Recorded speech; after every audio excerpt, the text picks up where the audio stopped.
Amen. Iawn. Ni'n mynd I droi felly at Colosiaid. Ni yn Colosiaid 1 y bore yma. Os ych chi os oes dim Beibl da chi, mae croeso chi fynd I ôl un o'r silffoedd fyna neu rwnd y gornel. Colosiaid 1, ac ni'n mynd I ddechrau yn adnod 9. Colosiaid 1, dechrau yn adnod 9, a wedyn ewn ni mlaen I adnod 23. Colosiaid 1, 9 I 23.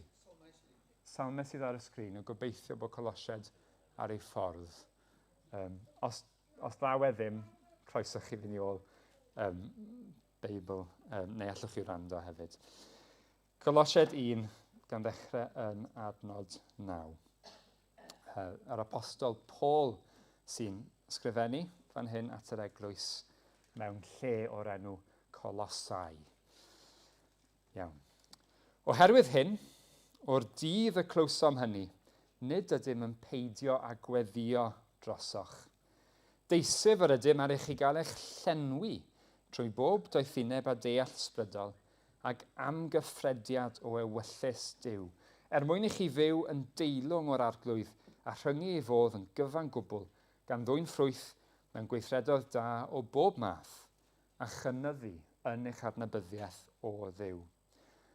Yr ydym yn deisif ar eich I gael eich grymuso a phob grymuster yn ôl nerth ei ogoniant I ddyfal barhau a hir ymaros yn llawen ym mhob dim, gan ddiolch i'r tad, yr hwn a'ch gynaeth yn gymwys I gael cyfran o etifeddiaeth y saint yn y goleuni.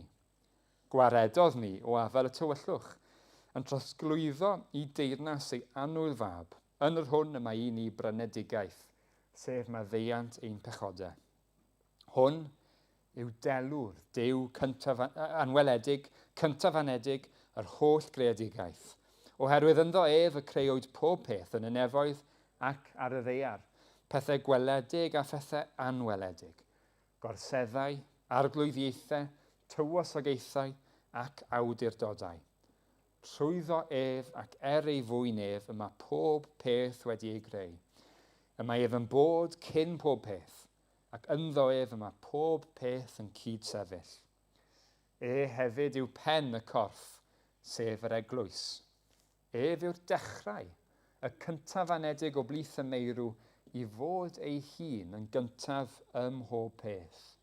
Oherwydd gwelodd Duw yn dda yw holl gyflawnder breswylio ynddo a thrwyddo ar ôl gwneud heddwch trwy ei waed ar y groes I gymodi pob peth ag ei hun, y pethau sydd ar y ddeiar a'r pethau sydd yn y nefoedd.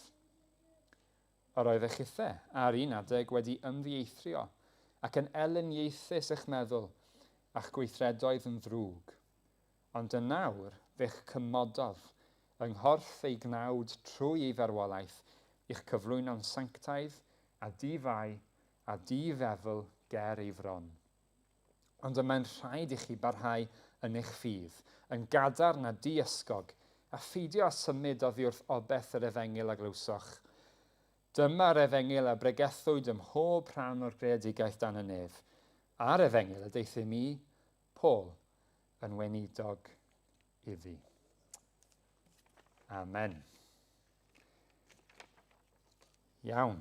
Wel, chi'n gallu gweld falle o'r darlleniad geiriau sy'n siŵr o fod yn gyfarwydd i'r mwyafrif ohono ni pam fod ni wedi canu Mawredd Crist gynnau fach a mewn ffordd falle wrth feddwl yn ôl falle dydyn ni wedi cael ni ail ganu ar ôl cael amser yn y darlleniad rhywbeth at y dyfodol. Ond wi eisiau I ni jyst cymryd cam yn ôl cyn plymio mewn i'r geiriau mawr sydd fan hyn yn Colosiaid 1 a jyst meddwl am gwestiwn syml ond pwysig. Dros beth I ni'n byw? Dros beth I ni'n byw? Mae hwn yn gwestiwn I bob un ohono ni. Boed ni'n Gristnogion, y mwyafrif yma bore yma yn sicr, neu ddim. Dros beth wyt ti'n byw? Dros beth ydych chi'n byw? Wy'n gwybod Fi'n gwybod bod sawl un yma wedi bod yn yr Eisteddfod Genedlaethol ddim yn hir yn ôl, achos nathon ni groesi'n gilydd ar y maes ac yn y blaen. Ond mae yna wyliau eraill yn mynd ymlaen dros yr haf, ac mewn sawl peth gan gynnwys yr Eisteddfod, sawl gwyl, mae yna Gristnogion yn mynd, a maen nhw'n mynd gyda stondin neu weithgaredd mwyn ceisio rhannu y newyddion da, yr Efengyl, gyda phobl sydd ddim wedi clywed. Ac yn yr Eisteddfod eleni, mi oedd gan y mudiad Efengylaidd Babell, mi oedd hefyd gan elusen Ffald y Brenin, canolfan weddi yn Sir Benfro Babell. A digwydd bod i mi glywed, yr hyn oedd gyda nhw yn stondin Ffald y Brenin, oedd cwestiwn syml i bobl. Cwestiwn i bobl digon tebyg i'r cwestiwn yna. Dim yn union yr un cwestiwn. Y cwestiwn oedden nhw'n gofyn i bawb oedd eisiau stopio a cael sgwrs oedd beth ydych chi eisiau mwyaf mewn bywyd? Dyna oedd eu cwestiwn nhw. A wedyn oedd gyda nhw ar y ford gwahanol atebion posib. A mi oedden nhw eisiau gwybod fel Cristnogion, wel, beth oedd y mwyafrif o bobl yn dewis ac eisiau wedyn cychwyn sgwrs a dangos i bobl, wel, beth bynnag chi wedi dewis, mae'r ateb yn y pen draw yn gorwedd yn yr arglwydd Iesu. Ac yn ddiddorol iawn, dros yr wythnos gyda rhai miloedd o bobl yn stopio yn ystod yr wythnos ac yn ymwneud gyda'i stondin nhw, yr atebion mwyaf ddaeth drwodd oedd ymhlith pobl seciwlar, Cymru seciwlar, yr ateb mwyaf o bell ffordd. Tyfa beth fyddech chi'n rhoi fel ateb i hynny, neu beth ydych chi'n meddwl fydde eich cymdogion yn rhoi fel ateb. Yr ateb mwyaf oedd heddwch. Dyna beth mae pobl yn ei moyn yn ein dydd ni. Pobl yn moyn heddwch. Ond, ymhlith pobl ifanc, pobl falle o dan ugeiniau canol, yr ateb mwyaf cyffredin a roddwyd oedd pwrpas. Pwrpas, a wedyn heddwch ddaeth yn ail. Wel, aeth hynny i fi bendroni, mae hwnna'n werthfawr i ni wybod wrth i ni rannu y newyddion da fel Cristnogion, a nath hynny fi bendroni lot ar ôl clywed hynny. A mae'n clymu yn agos gyda yr hyn sydd yn Colosiaid 1. Mae pobl o'n cwmpas ni, maen nhw wir yn moyn heddwch, a maen nhw moyn pwrpas hefyd mewn bywyd. Maen nhw'n gwybod bod nhw yn fyr o'r pethau hynny. Gwrandewch wedyn ar adnodau 17 i 20 yn ein darlleniad. Y mae ef, sef Iesu, y mae ef yn bod cyn pob peth, ac ynddo y mae pob peth yn cyd sefyll. Ef hefyd yw pen y corff, sef yr eglwys. Ef yw'r dechrau, y cyntaf anedig o blith y meirw, i fod ei hun yn gyntaf ym mhob peth. Oherwydd gwelodd Duw yn dda yw holl gyflawnder breswylio ynddo ef, a thrwyddo ef, ar ôl gwneud heddwch trwy ei waed ar y groes, i gymodi pob peth ag ef ei hun. Y pethau sydd ar y ddeiar a'r pethau sydd yn y nefoedd. A'r hyn ni'n gallu gweld yna, sydd yn newyddion da iawn i bobl sydd yn gwybod dim byd am newyddion da, ond sydd hefyd yn bwysig iawn i ni fel Cristnogion sydd weithiau yn mynd trwy fywyd ac yn ymbellhau ac yn oeri'n ein calonnau ac yn y blaen. Mae dau beth mawr yn yr adnodau yna o dan y wyneb. Y peth mawr cyntaf yw'r gwirionedd tragwyddol a ruthrol y fawr, sef taw Crist yw ein heddwch. Crist yw ein heddwch. A'r ail beth, a ni'n mynd i ganolbwyntio ar y ddau beth hyn, yw bod gan Grist bwrpas i ni. A dawn ni nôl at yr ail beth. Mae eisiau agor y ddau i fyny i weld ei hyd a'i lled. Ond ni ddechrau gyda'r cyntaf. Crist yw ein heddwch. A fi eisiau chi droi at adnod 16. Adnod 16. Mae'r adnodau yma, 15 ymlaen i 20, weithiau maen nhw'n galw'r arnodau hyn yn emyn i Grist, a mae'n bosib fod y geiriau hyn yn rhyw fath o emyn roedd y Cristnogion cynnar yn canu, falle ddim, dyn ni ddim yn gwybod. Ond maen nhw'n rhoi gwirioneddau mawr iawn yn fwy beth yw'r gair, mwy cryno nag unrhyw le arall yn y Testament Newydd. A chi'n gweld adnod 16, beth sydd yn wir am Iesu Grist yn ôl yr adnodau hyn? Wel, mae'n dechrau yn adnod 15 wrth gwrs, delw'r Duw anweledig, cyntaf anedig yr holl greadigaeth. A wedyn adnod 16, ynddo ef y creuwyd pob peth yn y nefoedd ac ar y ddeiar, pethau gweledig a phethau anweledig. A mae'n mynd ymlaen. Gorseddau, arglwyddiaethau, tywosogaethau ac awdurdodau. Mewn geiriau eraill, mae lot o bethau fyna, ond mewn geiriau eraill, dyma yr un, Crist ei hun, dyma yr un sydd mor llawn pŵer, sydd mor llawn nerth a phŵer, fel bod pob peth yn ni'n gallu enwi, a hyd yn oed pethau ni'n cael trafferth i enwi, wedi ei creu, ynddo ef a trwyddo fe. Dwi'n mynd i fynd i fanylder ar beth yw'r gorseddau, arglwyddiaethau, tywosogaethau, i gyd yn golygu fan hyn. Allwch chi fynd i ddarllen i fyny. Ond yn y bôn, mae hynny'n sôn am realities ysbrydol sydd o'n cwmpas ni, ond mae'n anodd iawn rhoi bys arnyn nhw. Gan gynnwys pethau tywyll hefyd, siwr o fod. So mae yna bethau i ni'n gweld, pethau falle ni'n gweld nawr trwy telescopes anhygoel, gwyddoniaeth fodern, pethau biliynau o, beth yw light year yn Gymraeg, biliynau o flynyddoedd goleuni i ffwrdd, pethau bychan. Mwy chi'n meddwl amdano fe, mwy sydd yna. Pob peth ni'n gallu enwi neu ddim yn gallu enwi. Nathon nhw ddod i fodolaeth trwy bŵer Iesu Grist. Dyna mae'r adnod yna yn dysgu. Ymlaen. 17. Y mae ef yn bod cyn pob peth, ac ynddo ef y mae pob peth yn cyd sefyll. Mae hwnna'n meddwl, y foment hon, hynny yw, mae'r darlun yn ychydig bach fel trydan. Pam fod y goleadau hyn dal ymlaen?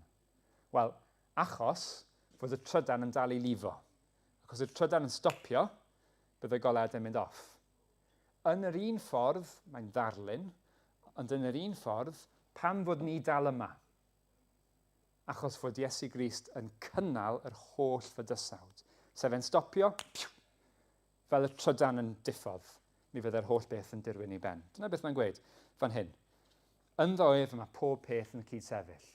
Pob peth sy'n bodoli achos fod Iesu yn ei ddal i fyny. Mae e mor llawn pŵer, mae e mor llawn bywyd. Falle mae hwnna'n ffordd anghyffredin i roi'r peth, ond mae bywyd ei hun yn dod allan o'r arglwydd. Ddim lle arall. Yr arglwydd sydd yn cynnal holl fywyd pob peth. A mae hwnna'n dod nôl yn adnod 20 hefyd. Mae e'n llawn dop o bŵer. Mae yna eiriau diwynyddol am y pethau hyn. Holl alluog, holl wybodus ac yn y blaen. Fi'n rhoi nhw mewn geiriau symlach. Mae'n llawn dop o bŵer. Mae e'n llawn dop o fywyd. Ymlaen i adnod 19. Allai ddim fynd ar ôl pob peth yn yr adnodau yma. Adnod 19.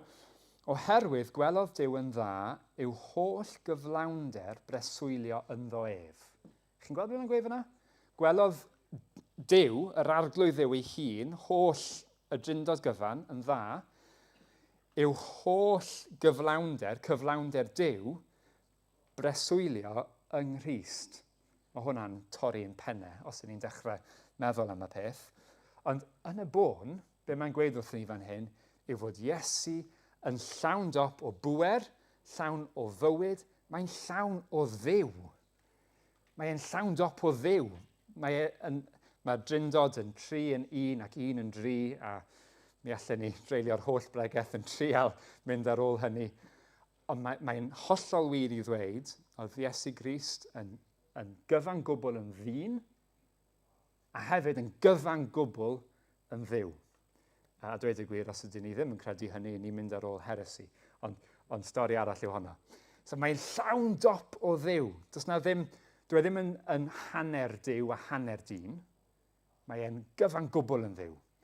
A dyna beth mae adnod 19 eisiau ni i wybod ac i ddysgu. Mae holl gyflawnder Duw ynddo fe. Iawn. A wedyn adnod 20. Trwyddo ef, ar ôl gwneud heddwch trwy waed ar y groes. Mae bron fel se Paul yn dweud bod y peth mwyaf fe ddigwyddodd erioed yn hanes y bydysawd, sef marwolaeth Iesu ar y groes, bron yn fath o throwaway comment, achos fod Iesu mor anhygoel o fawr. Dwi ddim yn throwaway o gwbl i ni, ond mae e mor fawr, mae'n gallu just dweud, ar ôl gwneud heddwch trwy waed ar y groes. Mae'r gwaith mwyaf allwn ni gael ein meddwl o gwmpas o ran pŵer Iesu Grist bron yn ddim byd. Mae mor hawdd iddo fe. Dwi ddim yn ddim byd o gwbl. Peidwch â camglywed fi. O'ch chi'n gweld y pwynt dwi'n trial wneud fan hyn? I gymharu gyda'i fawredd. A mae'r emyn yn trial cyfleu hynny hefyd. A chi'n gweld hefyd, hyd yn oed yn fwy fath o ffwrdd â hi, adnod 20, trwyddo ef, ar ôl gwneud heddwch. Os na ddim byd allwn ni wneud fel pobl i gwneud heddwch gyda Duw. Mae holl gwareiddiadau, civilisations, mwyaf y byd, temlau ysblenydd, a maen nhw yn ysblenydd. Pethau fel y pyramidau yn yr Aifft ac yn y blaen ac yn y blaen. Maen nhw'n greadigaethau digon hynod. Pobl wedi gwneud bob math o bethau mwyn ceisio gwneud heddwch gyda Duw. A maen nhw'n fethian llwyr. Maen nhw'n gwneud dim byd. Ond mae Iesu'n gwneud heddwch fel hynny, a cost anferthol, ond hefyd mae'n gallu gwneud e. Just fel hynny, gwneud heddwch trwy ei waed ar y groes. Hynny, y peth mawr yna. O'n i'n sôn am bobl ar faes y Steddfod, ond fi'n siŵr bydde fe'n wir sy'n ni'n gofyn i bobl tre cyfyrddin hefyd. Beth ydych chi eisiau mwyaf mewn bywyd? A fi'n siŵr bydde'r un canlyniad yn dod, bydde lot fawr o bobl yn gweud heddwch. Os wy'n onest, wy'n moyn heddwch. A mae'r ateb fan hyn. Mae wedi gwneud heddwch trwy ei waed ar y groes. Pam? Mae'n mynd ymlaen wedyn. I gymodi pob peth. Ni'n dechrau, mae'r peth yn benffrwydrol. Cymodi pob peth ag ef ei hun. Pethau sydd ar y ddeiar a'r pethau sydd yn y nefoedd. So mae'n llenwi popeth. So beth allwn ni ddweud am Grist o'r adnodau hyn? Llawn pŵer. Llawn bywyd ynddo fe ei hun, llawn Duw, llawn heddwch, mor llawn o heddwch fel bod e'n gallu creu heddwch perffaith gyda ni mewn ffordd does na ddim byd arall yn gallu wneud, mwyn yn y pen draw llenwi popeth. Waw. Pethau mawr iawn a pethau dwi ddim wedi gallu gwneud cyfiawnder â nhw mewn cwpl o funudau fan hyn, wrth gwrs. A dwi'n yn gwybod y bore yma sut mae pethau hyn yn eistedd gyda chi. Dwi'n yn gwybod sut mae'r wythnosau diwethaf wedi bod i bob un sydd yma bore yma. Ond mae'n bosib fod bod chi mewn tymor neu mewn cyfnod lle mae yna lot o wacder mewn bywyd. Lle mae'n dda clywed am y pethau mawr hyn, ond eto wrth godi yn y bore, mae yna wacder yna. Mae'n teimlo fel sy'n yna rhyw wacder i chi'n gorfod delio ag e. Mae'n bosib nad gwacder sydd yna, ond bod yna wrthdaro yn mynd ymlaen, falle yn y teulu, falle yn y gwaith, falle rhyw gyd-destun arall, a bod pethau yn strygl achos bod yna wrthdaro a mae fe'n blino. A mae'r geiriau hyn i chi hefyd, os yw'r pethau yna neu pethau eraill, yn wir. Hynny yw, falle dwi ddim yn teimlo fel hynny ar hyn o bryd wrth godi a teimlo gwacter neu wrth fynd nôl i'r strygl a'r gwrthdaro neu beth bynnag yw neu'r pryder neu beth bynnag yw e. Y reality yw, mae gyda ni un fan hyn sydd wedi mynd ar pethau hynny i'r groes, sydd felly wedi gwneud heddwch. A falle mae yna rhywun yn gwrando sydd ddim erioed wedi gwybod beth yw'r heddwch yna. Mae'n swnio fel peth hawdd weithiau i Gristnogion i siarad am, ond dwi ddim yn beth hawdd, achos fod wedi dod trwy gost aruthrol, a dyma lle eto mae'n pennau ni'n torri a'n geiriau ni'n methu. Oedd e'n beth hawdd i'r Iesu holl a lluog, ond eto oedd e'n beth gostus. Achos fod yr holl boen, yr holl ddrygioni sydd yn y gwrthdaro, yr holl gymlethdod yna, nath Iesu wir gymryd yr holl bethau yna arno fe ei hunan, mwyn gwneud yr heddwch yma. So dwi ddim yn rhyw ateb hawdd, syml, ffwrdd â hi. Mae'n ateb go iawn sy'n dod o un sydd go iawn, fel mae Hebreaid yn dweud wrthon ni, sydd go iawn wedi teimlo ein poen, byw ein bywyd. Mae gyda ni uwchoffeiriad sydd yn gallu cydymdeimlo gyda ni.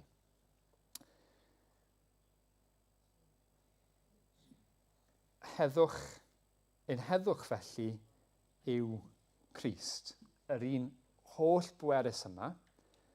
Mi alle fe fod yn fodlon gyda byw reality, eto geiriau nethu ni, ond byw bywyd, byw reality Duw, hebddo ni. Mewn theori, galle fe di wneud hynny, nath e ddewis ein creu ni, gan wybod be fydde hynny'n golygu, am fod e mor llawn gras, mor llawn cariad, ac felly mae'r heddwch yma, yr heddwch mae wedi creu trwy waed ar y groes ar ein cyfer ni, yn heddwch mae wedi dewis rhannu gyda ni. Crist yw ein heddwch. A reality yw, os ewn ni chwilio yn unrhyw le arall, a mi newn ni, bob un ohono ni, os ydyn ni yn Gristnogion, mae hyn yn berygl i ni hefyd. Mi newn ni fynd i chwilio heddwch mewn llefydd eraill. A mae hwnna'n beth naturiol oherwydd ein cnawd sydd wedi cwmpo, oherwydd ein pechod, ond mae'n beth peryglus ac yn beth ffôl. Ac os wyt ti'n gwrando ac wyt ti ddim yn Gristion, mae'n y peth mwyaf naturiol yn y byd. Ni wedi clywed hynny, pobl yn fodlon gweud, maen nhw'n moyn heddwch mewn bywyd, dyna'r peth mwyaf maen nhw'n moyn. Ond mi fydd yr holl ymgais o chwilio am heddwch yn unrhyw le arall yn dod i ddim byd. Mi fydd e fel y temlau prydferth, ond gwag ac yn y pen draw peryglus yna yn Asia, enghraifft, sydd wedi ei creu i addoli duwiau eraill, ymdrech enfawr, ond dim pwrpas. Crist yw ein heddwch. Does na ddim heddwch arall. Ond mae yna gam pellach i fynd, a mae Paul yn mynd â ni yna yn Colosiaid, yr ail bwynt. Mae gan Grist bwrpas i ni. A chi'n cofio eto, o'n i'n sôn am ateb, neu'r ateb mwyaf cyffredin yn ymhlith y pobl ifanc ar faes y Steddfod yn moyn pwrpas mewn bywyd. Wel, iawn, mae heddwch yn un peth, ond beth am bwrpas? Wel, mae'n ddiddorol yn diwe, achos os ydyn ni'n yn astudio yr adnodau yma o Colosiaid, i ni'n gweld fod hwnna yn dod yn naturiol wrth i Paul fyfyrio fan hyn ar waith Crist ar ein cyfer. I ni'n mynd nôl i ddechrau y darlleniad. Drychwch ar adnod 9 gyda fi, os newch chi. Adnod 9. A gwrandewch ar hyn. Oherwydd hyn, meddai Paul, o'r dydd y clywsom hynny, nid ydym yn peidio gweddio drosoch, so mae'n siarad gyda Cristnogion, deisif yr ydym, deisif yw dymuno, deisif yr ydym, ar eich i gael eich llenwi, trwy bob doethineb a deall ysbrydol, ac amgyffrediad yw dealltwriaeth, ac amgyffrediad o ewyllus Duw. Mwyn i chi fyw yn deilwng o'r arglwydd a rhyngu ei fodd yn gyfan gwbl gan ddwyn ffrwyth mewn gweithredoedd da o bob math a chynyddu yn eich adnabyddiaeth o Dduw. Mae'n mynd ymlaen ar y Duw yn deisif ar eich i gael eich grymuso a phob grymuster ac yn y blaen. Hynny yw, eto, mae sawl peth fan hyn. Beth yw pwrpas Duw ar ein cyfer? Mae sawl peth jyst yn yr adrodau dwi'n newydd ddarllen.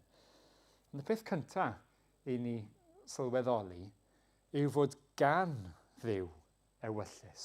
Ewyllus glir iawn ar ein cyfer ni ac ar gyfer y byd. Mae gan Dduw ewyllus ar gyfer y byd. Nawn ni weld hyn yn gliriach heno yn Zechariah. Ond mae hyd yn oed jyst y geiriau hynny yn eiriau pwysig, dwi'n meddwl, i ni ganolbwyntio arnyn nhw. Mae gan Dduw ewyllus ar gyfer y byd. Hynny yw, chi'n troi'r newyddion ymlaen, neu falle sawl un ohono ni erbyn hyn, ddim yn troi ymlaen, ond yn gweld y newyddion ar ein ffôn trwy llif Instagram neu TikTok neu beth bynnag. Os ych chi ddim yn wneud hynny, mae'n dda bod chi'n ymwybodol. Dyna lle mae lot o bobl yn cael eu newyddion erbyn hyn. Dim news at 10. Ond beth bynnag. Os ych chi'n edrych ar y newyddion, ym mha bynnag ffordd, byddai'n hawdd iawn i fynd i feddwl, mae'r byd yn mynd ffordd hyn, mae'r byd yn mynd ffordd arall, mae hyn yn digwydd, mae llall yn digwydd, a mae'r cwbl jyst yn llanast. Mae fe jyst yn llanast. A mae'n edrych fel hynny. A hefyd gallwch chi edrych ar eich bywydau eich hun. Ac wrth edrych ar fywydau eich hun, y peth mwyaf naturiol, y temtasiwn mwyaf yw gweud, newedig. Ond hyd yn oed os ydyn ni yn Gristnogion, ond yn enwedig os ydyn ni ddim, temtasiwn mwyaf yw gweud, wel, os oes Duw, beth yw ei ewyllus ar gyfer fy mywyd? Mae rhaid bod wedi creu fi ar gyfer rhywbeth. A mae angen i fi wybod beth yw'r peth yna. Mae rhain am deimladau naturiol iawn. Ond, dwi'n gweud yn dyner, ond ar sail beth mae'r Beibl yn dweud yn glir i ni, mae'r cwestiwn yn anghywir. Y cwestiwn i ni moyn gofyn yw, beth yw ewyllus Duw ar gyfer fy mywyd i? Ond nag e dyna'r cwestiwn. Mae hyn yn reality anodd i ni dderbyn, ac mae'n anodd i ni dderbyn hyd yn oed pan ni yn gwybod y peth, i ni'n trial gwthio'n erbyn e. Ond y cwestiwn go iawn yw, beth yw lle fy mywyd i o fewn ewyllus Duw? Chi'n gweld y gwahaniaeth? Ni'n tueddu gweud, beth yw ewyllus Duw ar gyfer fy mywyd i? Ni'n troi'n hunain yn y canol. Dyna beth mae pechod yn neud. Mae rhaid bod gan Dduw cynllun ar fy nghyfer i. Achos dwi mor special, wel wyt. Ond wyt ti'n special fel rhan o gynllun Duw. Fe sydd yn y canol. A fi'n gwybod wrth ddweud hynny, mae yna rhywbeth siwr o fod yn bob un ohono ni ar ryw lefel os ni'n onest sydd yn gweud, dwi ddim cweit yn hoffi hwnna. Mae hwnna'n neud i Dduw swnio'n hunanol. Na. Dyna'r peth, dyna'r newyddion da. Y newyddion da yw taw fe sydd yn y canol. Fe yw'r brenin, nid ni sydd yn y canol. Mae gyda fe gynllun da ar ein cyfer ni. Oes, ond mae'n gynllun da sydd yn unol a'i ewyllus e. Fe sydd yn y canol. Dyna beth mae'r emyn nathon ni ganu, a fwy na lai pob emyn da arall yn ein dysgu ni. Dyma beth mae'r gair. Beth yw lle fy mywyd i o fewn ewyllys Duw? Please cofiwch y cwestiwn yna. Mae'n deillio o'r gair. A mae dau beth, os y'n ni'n gofyn y cwestiwn yna ac yn troi nôl at yr adnodau, mae'n helpu ni ddeall beth sydd gan Paul mewn sylw. Dwi eisiau jyst canolbwyntio ar ddau o'r pethau sydd yn dod allan o'r adnodau yma. Y cyntaf, chi'n gweld yn adnod 10, mae'n gofyn yn gyntaf. Adnod 9, ail hanner adnod 9. I ni am i chi gael eich llenwi, mae Paul yn gweud, dwi'n gweddio, please, Gristnogion, fi eisiau Duw i'ch llenwi chi gyda bob doethineb a deall ysbrydol mwyn amgyffred, mwyn deall ewyllys Duw.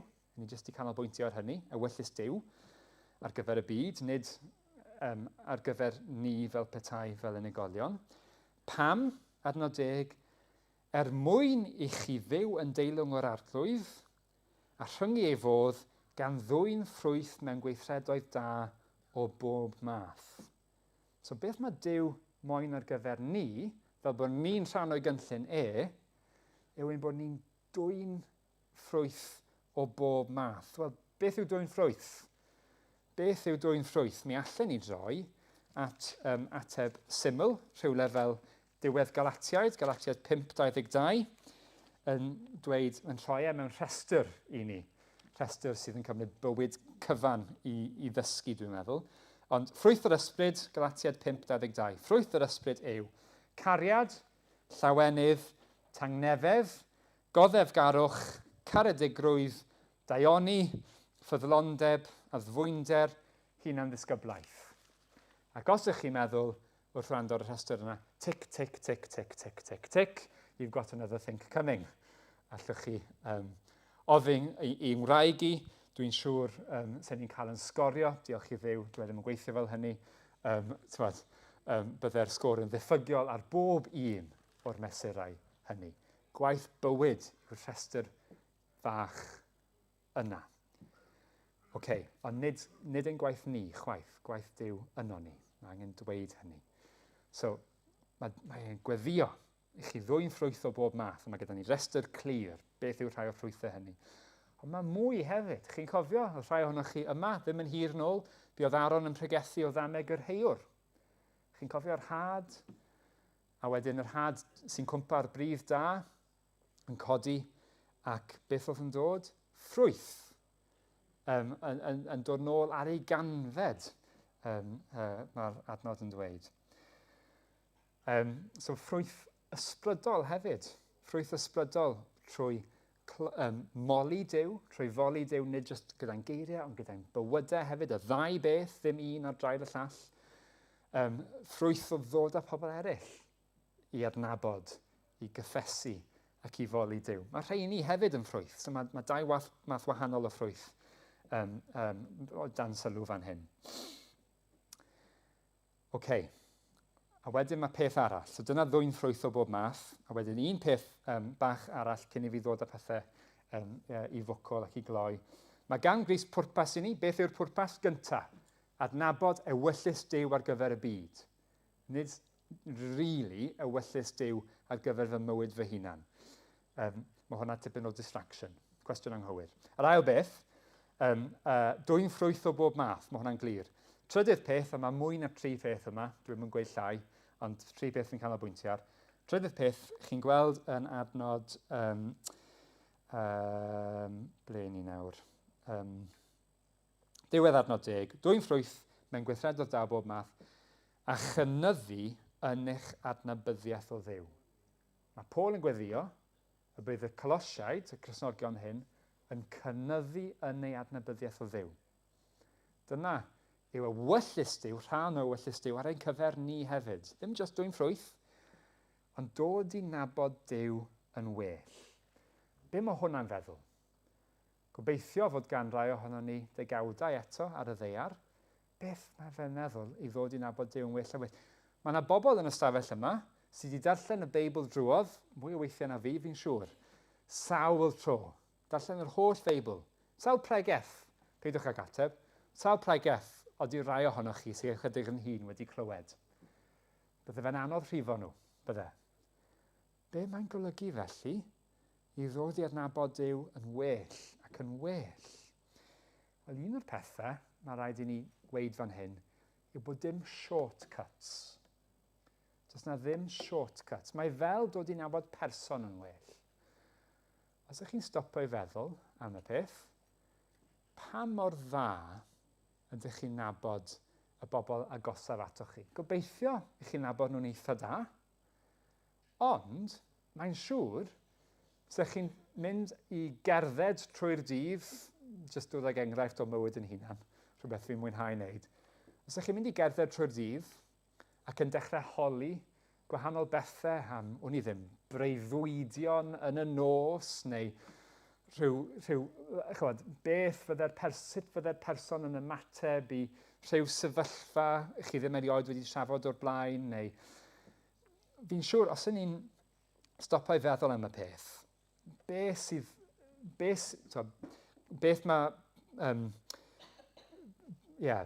sy'n wir yn cwmpasu person.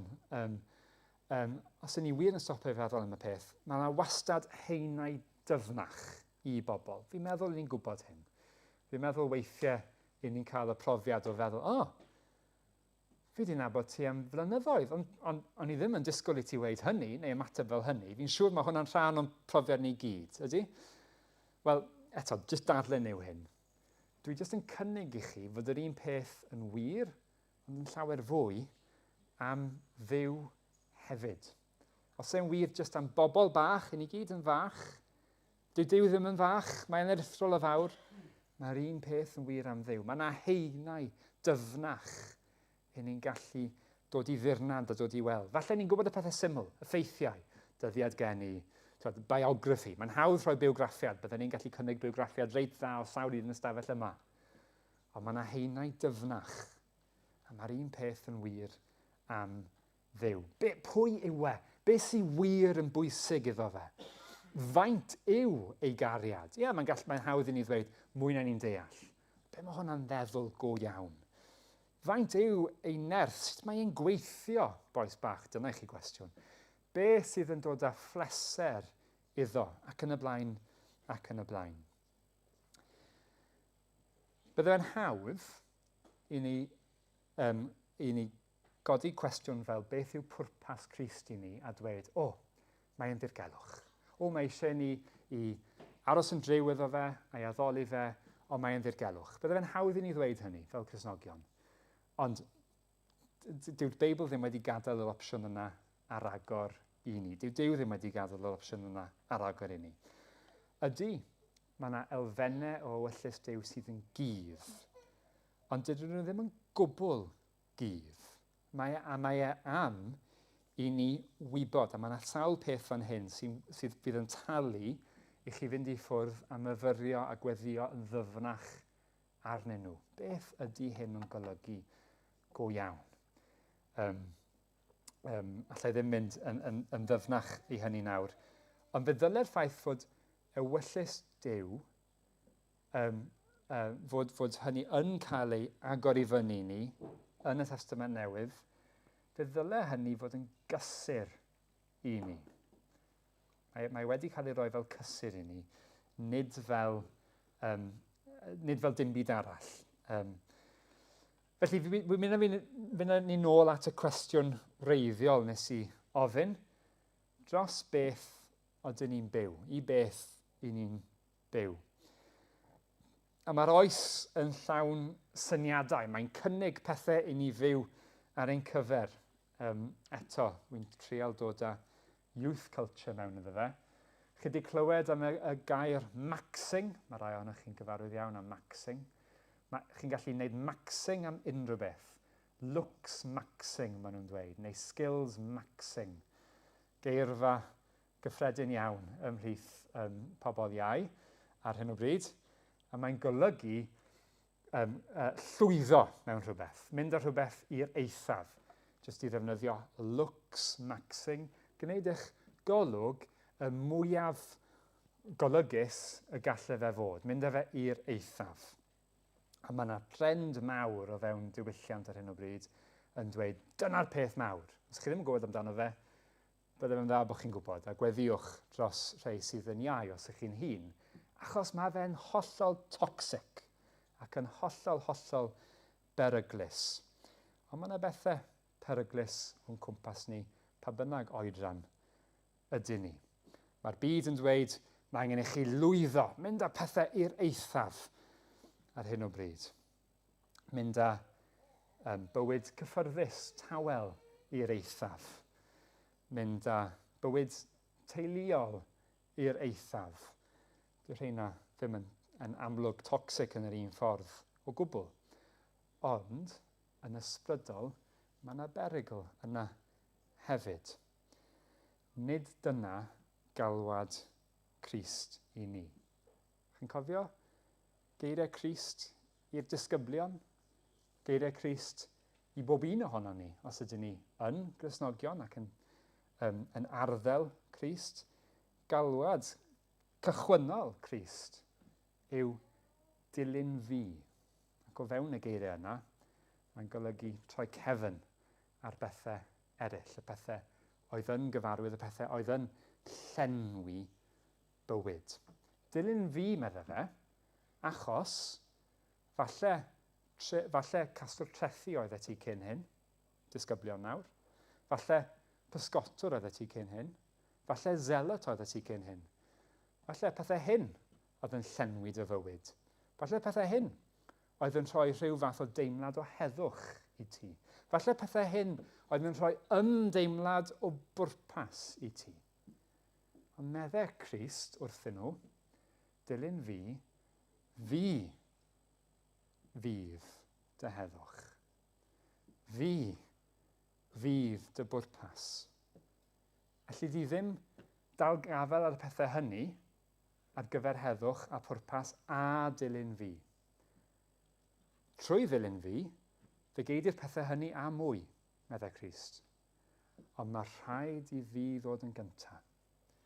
Mae rhaid i fi ddod yn gyntaf. Mae gen i bwrpas i chi.